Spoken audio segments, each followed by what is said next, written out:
नाम अरुण राय है।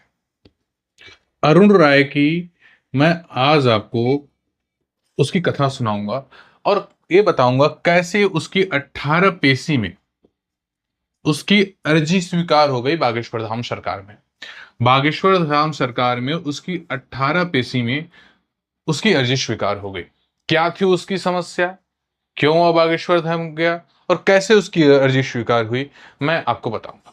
लेकिन अरुण राय को जब मैंने कहा कि आप अपनी बात खुद आके रखिए, तो अरुण राय ने कहा कि मैं सामने नहीं आना चाहता, क्योंकि बहुत सारे बागेश्वर धाम में जो लोग पर्सनल समस्याओं लेके आते हैं वो आना नहीं चाहते हैं। उनको केवल सुनाया जा सकता है, उनको दिखाया नहीं जा सकता। इसलिए मैंने डिसीजन किया कि मैं आपको अरुण राय की कहानी सुनाता हूं, जो कि बहुत अच्छी है और बहुत बढ़िया, और बागेश्वर धाम की लास्ट में जो कृपा होती है वो कुछ अलग ही है। तो मैं शुरू करता हूं। आइए यहां पे देखिए, अरुण राय जो है, अरुण राय और संगीता शर्मा, दो किरदार हैं इसमें। एक अरुण राय है, एक संगीता शर्मा।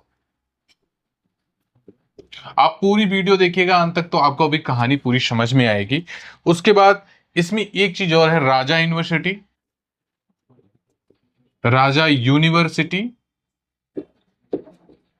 और दूसरा जो है इसमें इनकी कहानी को जो मैंने पढ़ा उसके हिसाब से ये राजा यूनिवर्सिटी में पढ़ते थे।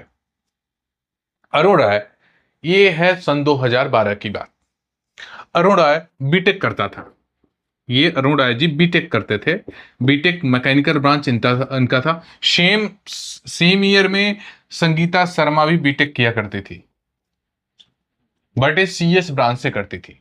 इनका कंप्यूटर साइंस ब्रांच था, इनका मैकेनिकल ब्रांच था। तो ये हुआ कि बीटेक करने वाला अरुण राय और संगीता बीटेक सीएस करने वाली, इनकी कहानी है। फर्स्ट ईयर में क्या होता है, फर्स्ट ईयर में अरुण राय और संगीता शर्मा की मुलाकात होती है।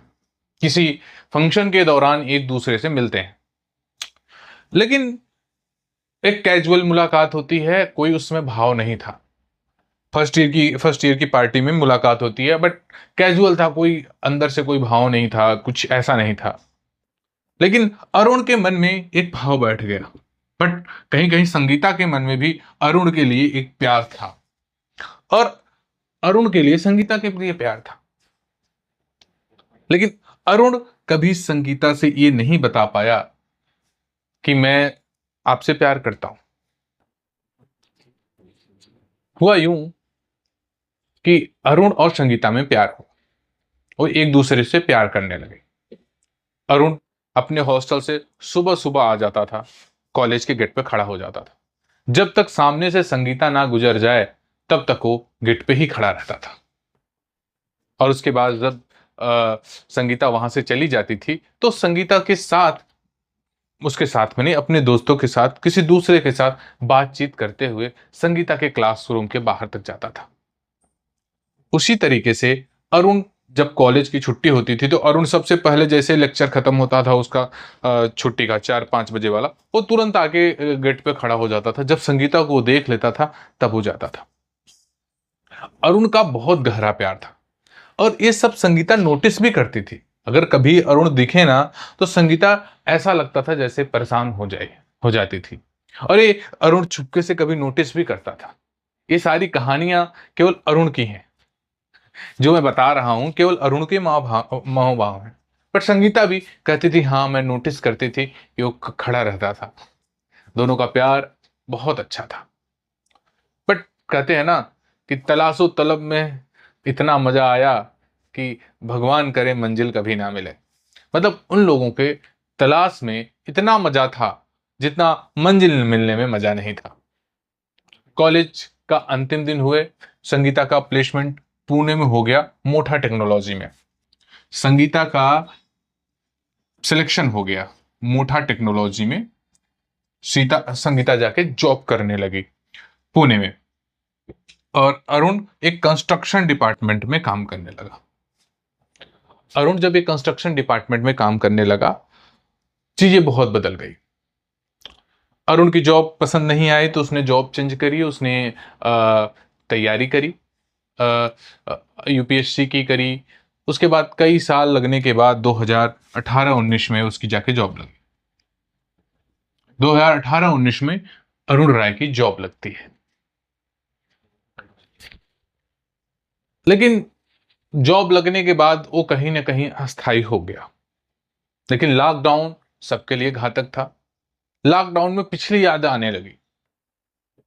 वो लोग, असल में अरुण राय जब पढ़ाई कर रहा था तो उसे ये बताया गया था कि सोशल मीडिया लाइफ को पेन किलर है, लाइफ को बर्बाद कर देता है, हमें अपने चीजों पे फोकस करना चाहिए। तो इसी चलते हुए अरुण राय ने अपना सोशल मीडिया सारा अकाउंट बंद कर दिया था, मोबाइल भी बदल गए थे। और उसने जब उस टाइम प्रयास तो कभी किया नहीं और उसको कोई प्रॉपर जवाब नहीं आया, तो और लगभग सब कुछ मूव हो चुका था, कुछ मेरे ख्याल से 0% बाकी था। लॉकडाउन में जब सब अकेले थे तो अचानक वो अरुण अपने कॉलेज की लाइफ की कुछ फोटो देख रहा था।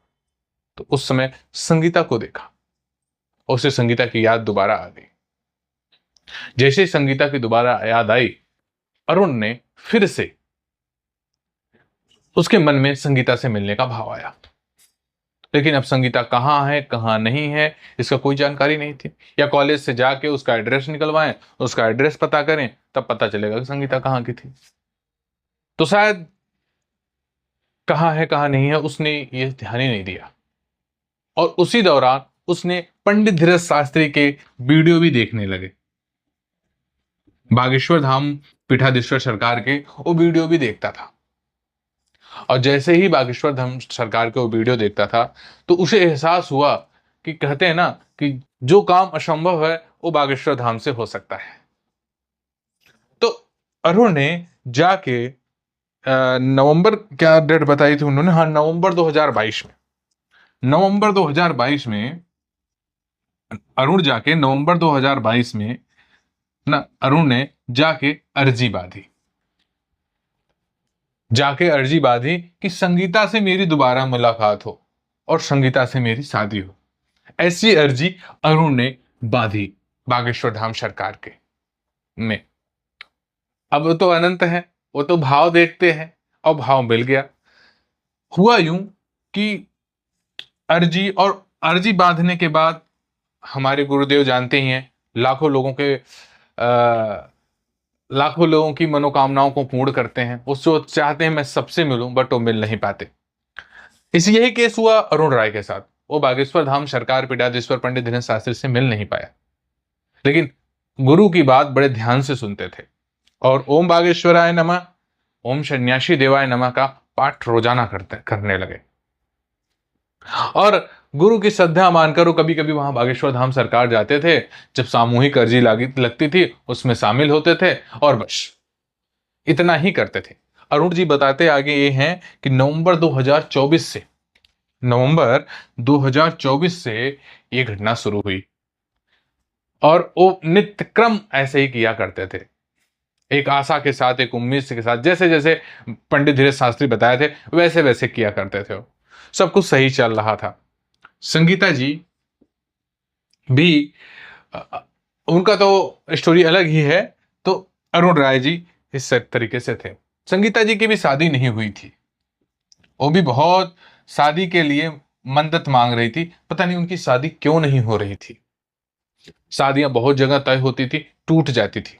उन्होंने अपनी लाइफ में बहुत धोखा भी खा लिया था, बट वो शादी करना चाहते थे, उनकी शादी नहीं हो रही थी। जैसा कि डेट उन लोगों ने बताया कि मई 2024 में अरुण राय ने अपनी 18वीं पेशी पूरी की। और 18वीं पेशी जब उन्होंने पूरी की तो आपको सुन के बड़ा आश्चर्य होगा कि संगीता जी की भी वही पेशी थी जो उनकी पहली थी। वो आई थी अपनी शादी के लिए। और ये कहानी इतनी अच्छी है कि जब अरुण और संगीता एक दूसरे से मिलते हैं इतने लंबे समय बाद और बातचीत करते हैं, तो दोनों लोग ही शादी करने का फैसला ले लेते हैं। और इतनी अच्छी मुलाकात मुझे लगी इनकी कहानी सुन के कि हमने कहा वाह, कि बागेश्वर धाम असंभव को भी संभव कर सकते हैं, उनकी कृपा सब पे बरस सकती है। और वैसा हुआ। अब वो दोनों शादी कर चुके हैं। इसी अगस्त में उनकी, अगस्त 2024 में उन लोगों ने शादी करी है, फेरे लिए हैं। अगस्त 2024 में उनकी शादी हुई है और वो लोग बहुत खुश हैं।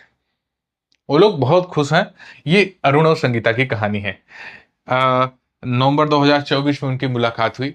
तो मैं भी यही आपसे कह रहा हूं, आपकी अगर शादी की दिक्कत है, जीवन में कोई भी दिक्कत है, तो आप हार मत मानिए। हमारे बागेश्वर धाम सरकार या हमारे हमारे बालाजी असंभव को संभव कर सकते हैं। आप एक बार बागेश्वर धाम जाइए, अर्जी बांधिए, पेशी करिए, ओम बागेश्वराय नमः, ओम सन्यासी देवाय नमः, ओम दादा गुरुजी देवाय नमः का हवन करिए। देखिए आपके जीवन में जरूर चमत्कार होगा। जय बागेश्वर धाम।